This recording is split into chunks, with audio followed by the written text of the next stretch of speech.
How do you reach, teach, and lead when the world starts to wobble? And what can you learn about managing energy from an executive coach whose own career took her to senior director of marketing of a publicly traded company? Well, I think the answer is plenty. Hello and welcome to Core Energy Management for Marketing Leaders.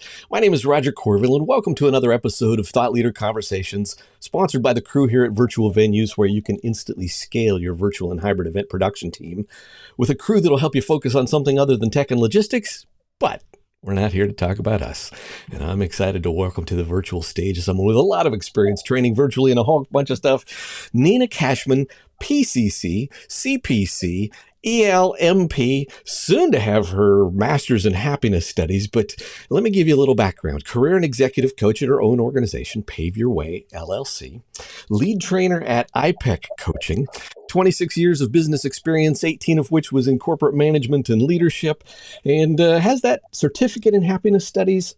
Expect to less than a year have the master's in that. And I love this. This came off her website. A passion to build people over products. Welcome, Nina. I'm glad you're here. Tell us a little more about who you are and what you do. Thank you so much for having me, Roger. It's so nice to be here with you. So you summarized quite well my background. You got all those bullet points. Thank you for that. I appreciate the introduction. The main focus of what I do, and I have been doing since 2014 for about 10 years now, is developing people within the executive space. And I highlight the word people because at the end of the day, no matter what role we have, what title we have, or what bullet is listed under our credentials, we're human beings with beating hearts, brains, and guts and intuition. And there's all different aspects to us that make up our humanity.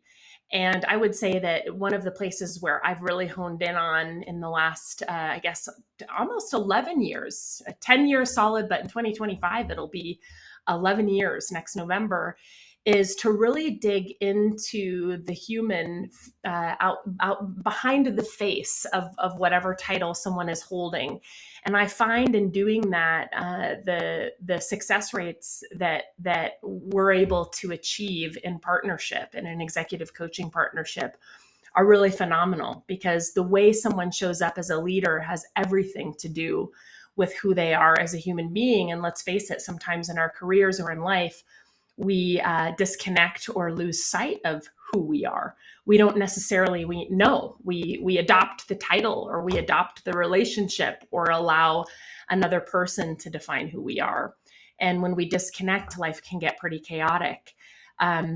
So a big part of leadership development, a big part of moving forward successfully in our careers, is just really reconnecting confidently with the truth of who we are. And I would say that at the end of the day, that's the bulk of where a lot of my work is. I call myself an executive coach, and really at the end of the day, all great coaches, regardless of the niche, are really just life coaches, connecting to something much deeper than the initial topic that comes through the door. I loved the one quote that I found on your website from Plato. We can easily forgive a child who is afraid of the dark. The real tragedy of life is when men are afraid of the light. So just out of curiosity, when you work with leaders, and maybe even particularly marketers, since I know you get some of that in your background, what are some of those root cause challenges that you see them facing? Well, as with anyone, we all have the tendency to place a lot of emphasis on the external world around us, and not only our interpretations on what's happening around us, which we don't always have the full picture, uh, also other people's interpretations of what's going on. And that runs rampant in the corporate space, is adoption of ideas outside of our us, that cause us to jump on bandwagons that might at times refute our own idea of what is actually true. And one of the things that is probably the most important to really accept, that's foundational to the work I would do with anyone, is to really look into where our belief systems are coming from. And the most important aspect is to really question or challenge any belief that causes you to limit yourself. Those are the things that you really want to catch as a foundation, because oftentimes we're accepting limiting ideas about ourselves or situations or others that cause us to approach situations in an unproductive way, or cause us to lead ourselves down paths that are not very productive. And again, we're just accepting ideas outside of ourselves that are not necessarily even the truth. And if you're going to accept any truth, and if you're not going to necessarily know what's true, why not accept something, some idea that creates some positivity and productivity in your life, or a sense of well-being in your life?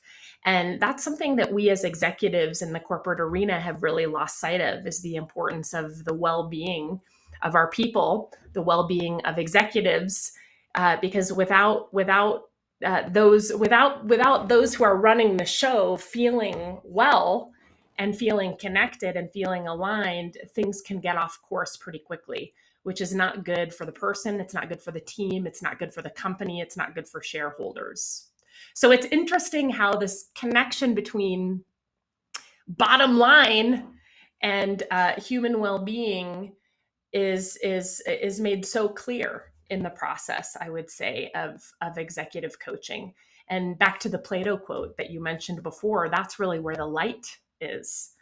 The light is discovering the scary stuff about what you believe about yourself, the truth, and also having the courage to do some of the hard work to weed through it all and get to the spaces where you feel are true, which sometimes means you gotta refute the bandwagon, which means you gotta say no to the external world and where that bandwagon is going. And that is not always easy, but it is where the light is, I believe. And it takes courage. The whole process takes courage, which is why I actually have so much respect for any client who works with me.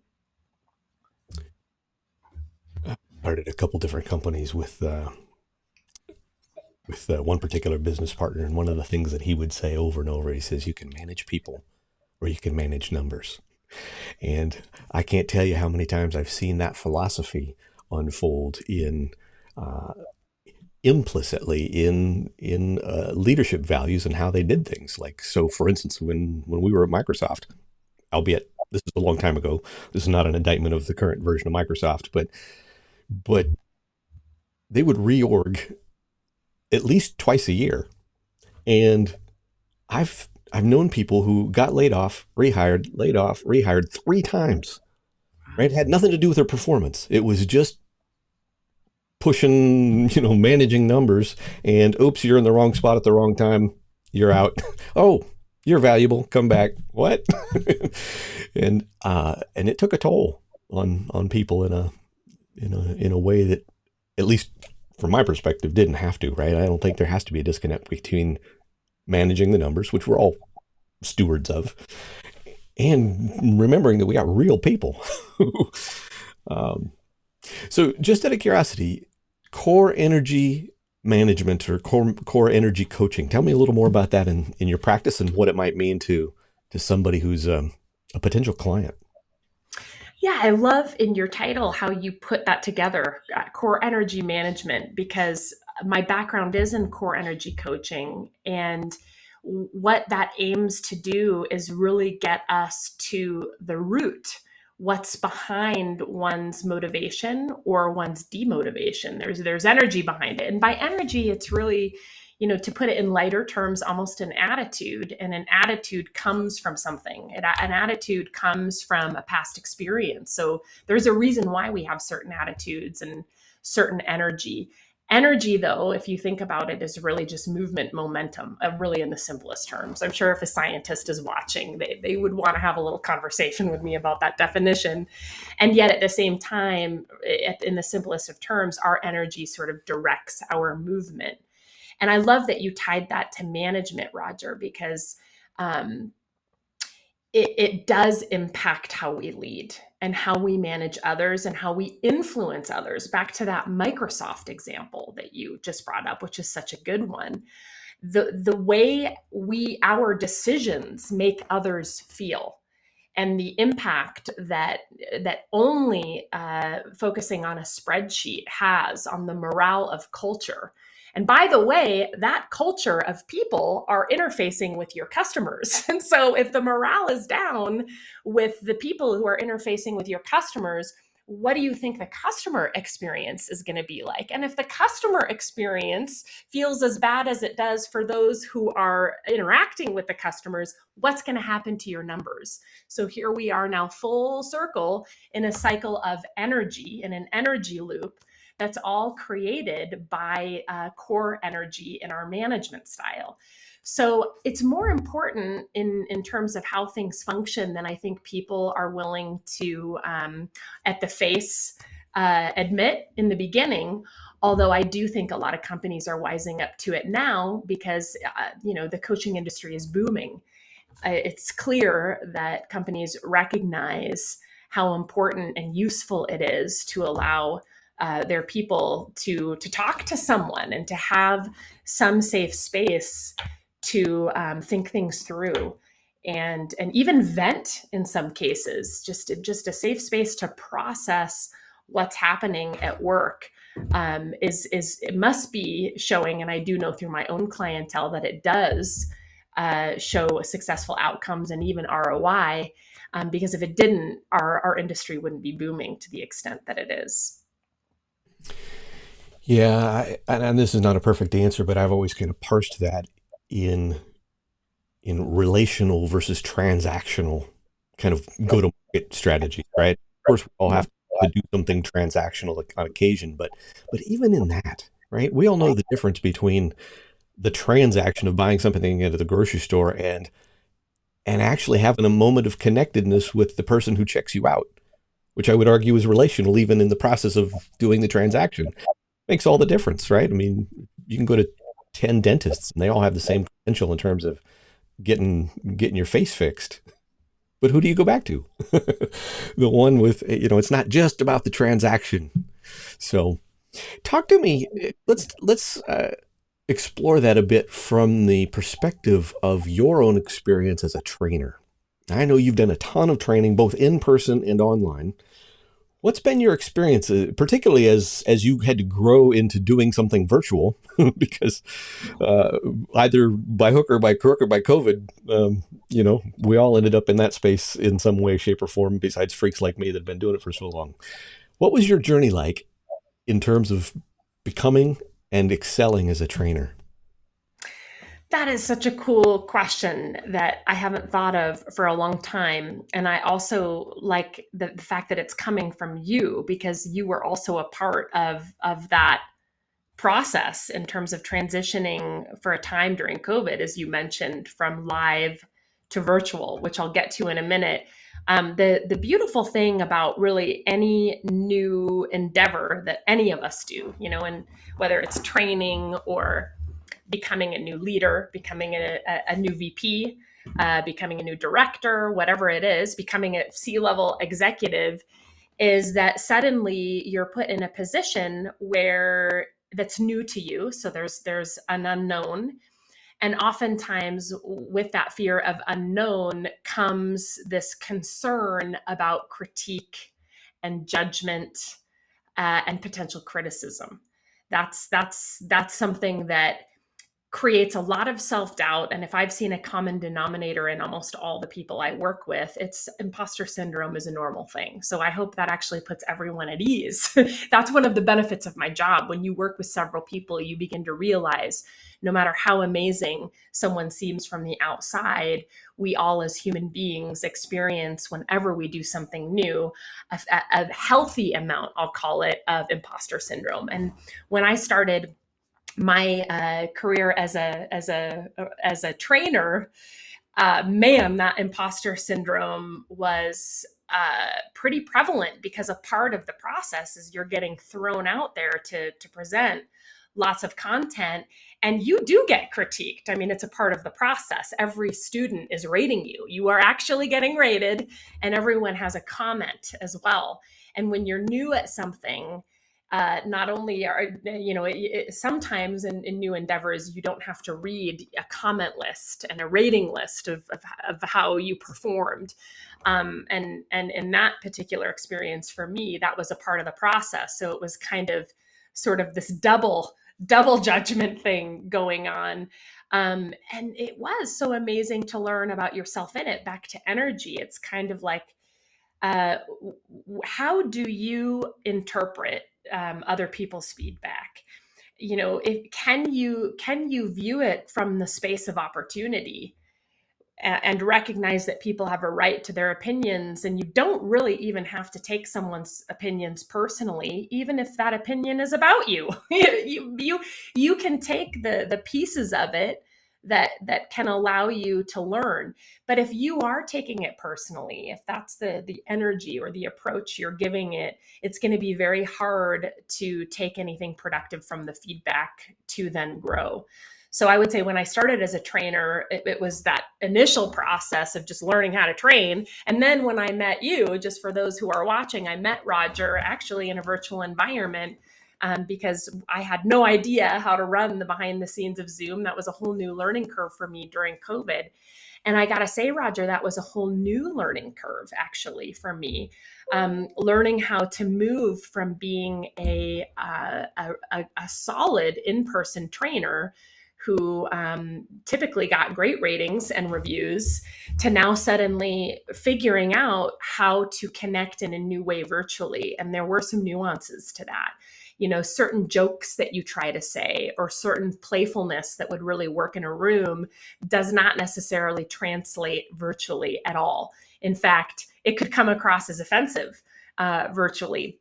So that was a whole new learning curve for me. Now suddenly I went from great ratings to now these weird comments again, and then the imposter syndrome starts all over again, and it all just correlates back to, I think, anytime anyone yet again does something new, you've got to be really open to critique, and you've got to be open to what seems like a judgment, and you have the possibility to view it as an opportunity to develop, or you can take it personally and get upset. But the world does not have to revolve around you and cater to making you feel good all the time. That's actually up to you.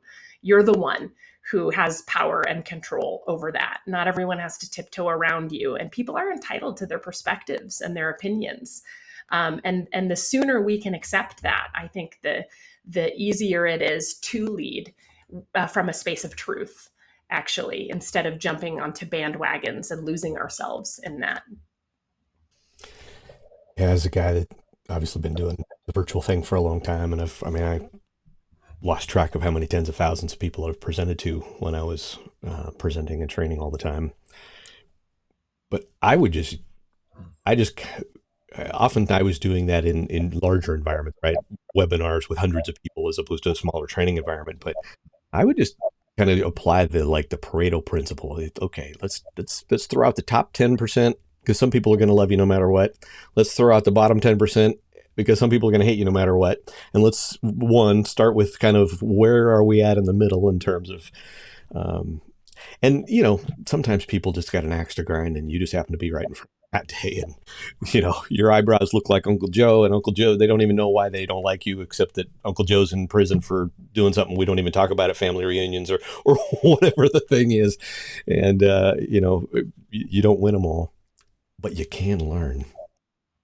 Just out of curiosity, as you were getting your sea legs in presenting virtually, you used the word nuance. What are some of those nuances that you found as you kind of got your stride virtually?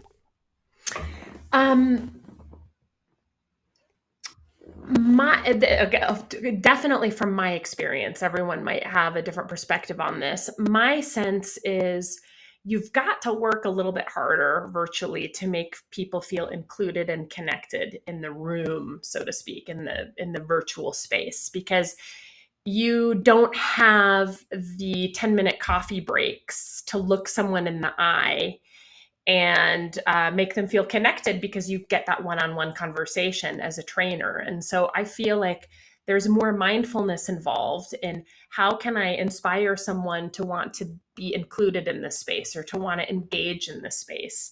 And I think that means maybe a little bit more discussion times at times, maybe sometimes asking those who tend to be really vocal to use their ears a little bit more, while you ask those who tend to not speak up so much to use their vocal cords a little bit more, and being very formal about that request.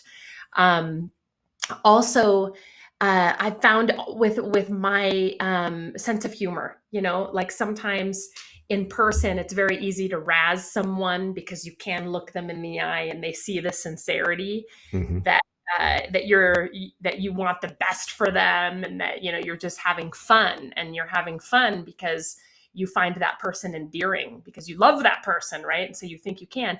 Well, that can be a little tougher to do, I think, in the virtual space when you don't know someone and you're working with someone. I'm in Colorado, they're in Florida, and that razzing might not land as easily because you don't have that added time to connect. So those are a couple of the really obvious things, I think, that need attention and a little bit of adjustment. And I love that.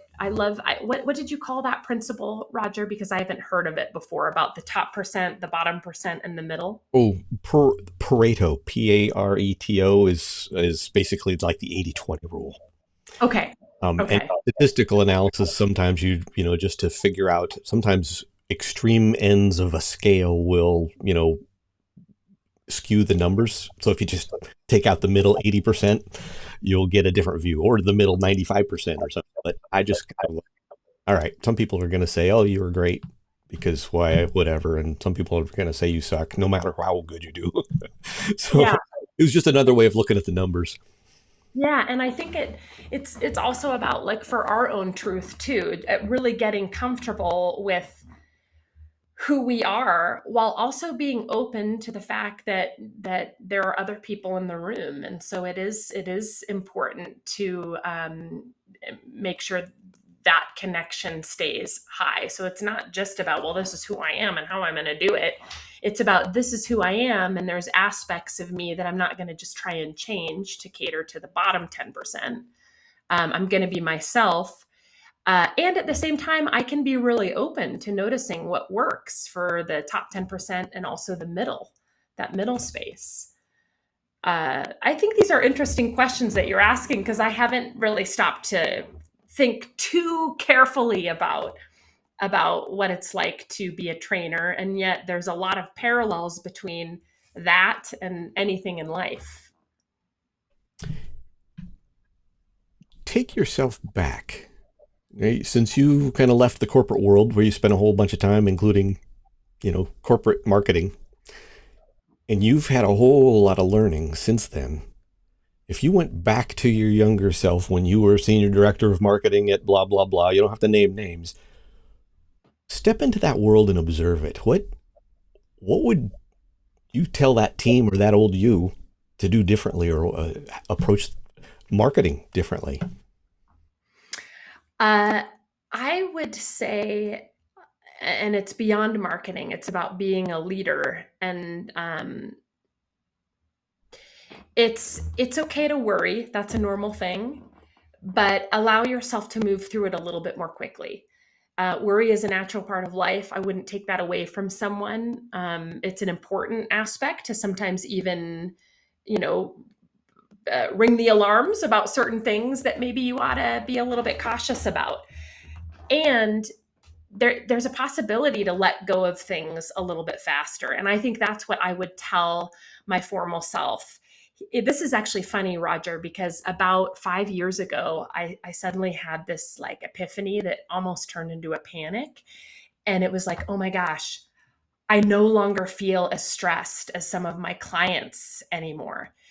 Because I've been out of that world. And so maybe that now means that I'm too disconnected to coach them, because I can't relate to that amount of pressure and stress that I could relate to them in the beginning when I started coaching. But now I actually feel very relaxed and very calm. And am I too disconnected to coach this niche. That was sort of the epiphany and panic, like, oh, I don't know what they feel like anymore. I don't understand why they're so stressed, right? And then it dawned on me, it's like, no, therein lies the beauty, I think, of why I'm probably a better, more qualified person at this point to work with others, because I'm not worried about my own stress. I have a lot of space and opening to invite others to share theirs, and we can kind of see the fuller perspective that can be very hard for you to see by yourself when you're in stress. That's an energy, right? When we're experiencing the energy of stress, it's very hard for us to see the openings. It's very hard for us to be creative. It's hard for us to be innovative. And so when you can collaborate with someone who is calm and not worried and not anxious, it can actually contribute to your sense of calm, where you can then tap into your wisdom and be much more creative. So I would go back to that person, that young woman I was, and just say it's okay to experience stress. That's normal. And it really is possible to let go of it quicker. And the quicker you let go of it, the faster the solution is going to come. I like that. And I was just thinking about, as you were even just describing that, I was thinking about, probably naturally, some of my own experiences and what you talked about in a sense of, I would, correct me if I don't reflect this back in an accurate way, but it's kind of like returning to that point of centeredness where I'm focused on the things that I can control and not worrying about the things that I can't control, right? Do the best that I can with what with what I bring to the table today. I've had times when someone, literally a VP once, plucked me out of the team that I was looking at and gave me a new assignment. Good news is he valued me and thought I could go succeed at the assignment. And I did, but I hated it. And I was making more money than I ever made. And I was just in a place where I wasn't operating out of my probably core, in the sense of, okay, I'm not wired for this. I might be good at it, but I'm not wired for it. So it was totally demotivating. I just hated it. And finally, got a chance to move on. And it was one of those aha moments when it's like, I don't care how much money it pays. I don't want this assignment. I need to go home to my wife and kids. It was a lot of years ago. I need to go home to my wife and kids as something other than a total grumposaurus. And what you're describing, that coming back to center, is just, trusting what's true for you instead of jumping on the bandwagon. And when you trust what's true for you, also recognizing that there's nothing really to worry about. If you follow that, it's probably going to work out in ways that contribute to your center and your sense of calm, that is going to make you show up way more wisely than if you continue to stay on this path that someone else thinks is right for you, or that others or society even thinks is right for you because of things like pay and so forth. So it's just interesting how it's almost like the more we follow that center, the less we need to worry.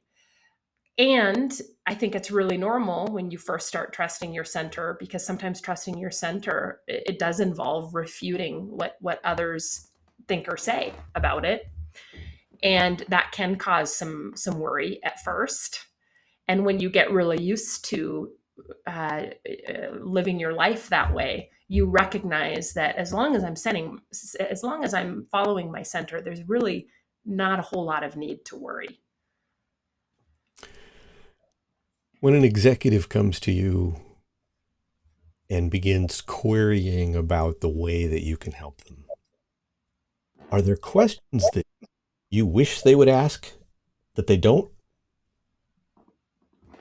That's such a great question. I have to think about that for a minute. I will say one of the questions, as I think about it, one of the questions that comes up a lot in initial conversations is, a client will start to go down the path of talking about their personal life and say, I won't, sorry, I shouldn't be talking about this because I know this is an executive coaching session. They might talk about how, for instance, their divorce is impacting them, or something happening with their child. Maybe their child is in rehab, and oh yeah, I'm sorry, I shouldn't talk about that. There's an apology. And that's something that I don't think a lot of people fully understand, is how the whole person impacts the leader. And that's a big part of the executive coaching process. We're talking about really the wheel of life, and it's all interconnected. And so that space has to be very safe to talk about the whole person, not just a part of the person.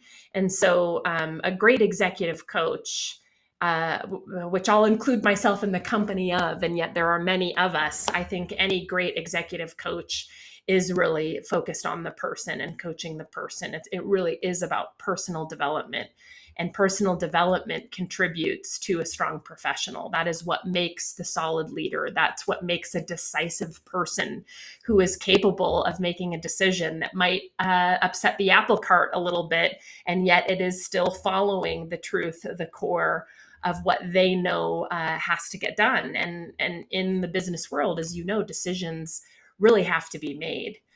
Now, back to your question, in terms of, is there a question I wish they would ask? Here's maybe framing it up a little differently will trigger a thought. Okay. And in a way, you've already answered the question, I think. Here's the thing. I've been in this space for so long, and I've trained so many people, and I wrote multiple books about presenting virtually and stuff. Somebody calls me, I already know what questions they're going to ask. Right? And I already know how they ask those questions in a way where they don't really ask the question that helps them get what they want. Right? Frequently, somebody goes, hey, I need training on Zoom or Teams or WebEx or something like that. What they really want to be is a better presenter. So I developed this little aphorism that just rolls off my tongue. I'm like, if you were thinking about being a writer, would you get there by learning how to use Microsoft Word? And the answer is might be a little useful, but that's not really how you become a great writer. It's not about how to use Microsoft Word. It's about becoming a great writer. So I just anticipate the questions that they're going to ask me, and they all fall into certain categories because I've just worked with so many people that I anticipate what they need before they even know how to ask the right question. Mm-hmm. I was just curious if there was something that would be helpful to someone listening here, because you help them think through getting the right question. And I think a whole bunch of what you've said would already help them with that. So. Well, and here's also the interesting thing about coaching, which actually a lot of people don't know. And it's a question that I always ask right up front is, have you been coached before? Because a lot of people have this misnomer that a coach is telling you what to do, that a coach is an advice giver. And that's the job of a mentor. And there are a lot of people out there who call themselves coaches, and they're not actually coaching. They're giving templates, they're giving advice. They're not following the coaching modality. The power of coaching is actually, we're asking the questions. We're asking the questions of those in front of us to draw the wisdom out of them. And so that's maybe also, an important distinction to make here for everyone to know is usually an initial discovery session when I'm working with a prospective client, I'm diving into the questions pretty quickly. And one of the things that I want to help them discover, similar to your example, Roger, is, okay, what is it you want out of this partnership? But as we get deeper, the real question is, what do you really, really want? Because usually there's a reason for why you want what you want. And that's what I'm more interested in, because that's where the core energy is. And interestingly, usually what someone really, really wants is a feeling. Like, I want to be proud of myself. I want to reflect back on this and know I did my best. Well, how would it make you feel if you knew you would do your best? I would feel like I've succeeded. And then the question becomes, well, what are all the other ways that you can feel like you're succeeding right now? Is it really just this one thing that's going to get you that? Because the truth is if you just felt that success and allowed yourself to experience that right now, you probably would get that goal done a lot faster, plus a lot of other things. So that often comes up through my questioning. Because again, coaching is a question-based modality. We're not here to tell you what to do because we don't have the best ideas for your life and for your world.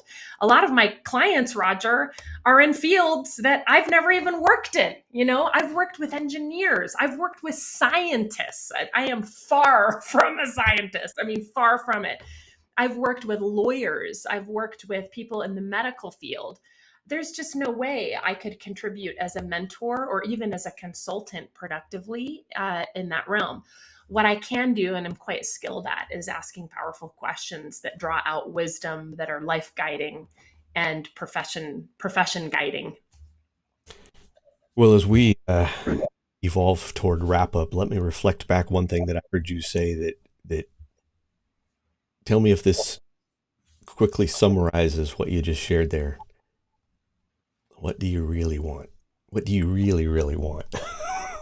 Which was a brilliant little insight, right? It's like, oh yeah, because with backgrounds in marketing, we know that what psychographics are part of defining and going after a market in terms of how do we get someone to take action in the direction of our organization or product or whatever. But you're right. Why do you want more money? Why do you want the promotion? Why do you want the title? Whatever. I don't want the promotion. I want what I think the promotion's going to give me. Okay, what's that? And that's a killer point. So what that is, full circle, is energy. That's the energy that drives the motivation or the fear. What you really, really want is usually a feeling. And that feeling is going to drive whatever it is you choose to do. And if what you find is that anxiety is driving your actions, that's why you stay in jobs and roles and on teams that fuel that anxiety for you. If you can really get to the recognition, though, of what you really, really want, you do start making different decisions. And then those decisions somehow create less anxiety and less worry, even though they're very scary at first. So. All right, last question. Next Okay. question. How do people get in touch with you? We've obviously got your website up on the screen. Most people probably just listen. We will put that in the description when we put it up in a blog post. We embed the video in a blog post. We'll also put it on YouTube, and then we promo on LinkedIn. Besides your website, paveyourway.com, any other preferred way to connect? Yeah. So, by the way, I thank you so much for putting that up. I think my website is one of the best ways. So there's a contact form there. Always love hearing from people. And then also on LinkedIn, I have a Facebook page for Pave Your Way, also a Pave Your Way business page. You can just look me up though, Nina Cashman, and I'm on Instagram, on Facebook, and LinkedIn, probably the most active, I would say, on LinkedIn. And as my kids like to make fun of me on Facebook because they think that is very old person. But I'm like, well, that's my crew. That's where my crew's hanging out. So I am a lot more of an old person now than, I don't know, 15 years ago or whenever I started on Facebook. Yes. But yeah. All right. What question should I have asked you today that I haven't asked you? gosh, what a great question. Well, one of the things I do want everyone to know is one of the interesting things that can happen when someone explores their truth in the executive coaching space is a contemplation of what am I doing with my life, right? When the more familiar the more you wake up with the truth of who you are and what you value and what's important to you and what you really, really want, the more you start questioning, how am I spending my time? And because of that, I created an online program called the Pave Challenge, which helps people get clear about their career and life transition, because a lot of people start moving through a transition in life and career as they wake up to a lot of their values and truths. And I found that there's a lot of telling people what to do out there when they're transitioning, like, oh, okay, here's how you put a resume together. Here's how let's polish your interviewing skills. And not a whole lot of time has been spent on valuing the contemplative space that really is useful in leveraging before you polish your resume and start interviewing. Taking some time to actually pause and really reevaluate where you've been and what lessons you can extract, and really reconnecting to what you really, really want before you jump into that same insanity once again. And that's what the Pave Challenge was designed to do. So that's one other way that you can connect with me. I have a master class that you can check out. You just go to paveyourway.com, and there's a space there where you can register for that master class if that's of interest to you. Nina, thank you so much for all the little wisdom nuggets along the way and spending a little time with us today. I can't tell you how enjoyable this has been, and I would imagine we could go on for hours and hours, but we won't. So again, Nina Cashman, paveyourway.com, and I certainly want to thank her on behalf of you listening in the audience and our sponsor, Virtual Venues, who made all of this possible. We'll catch you on the next episode of Thought Leader Conversations.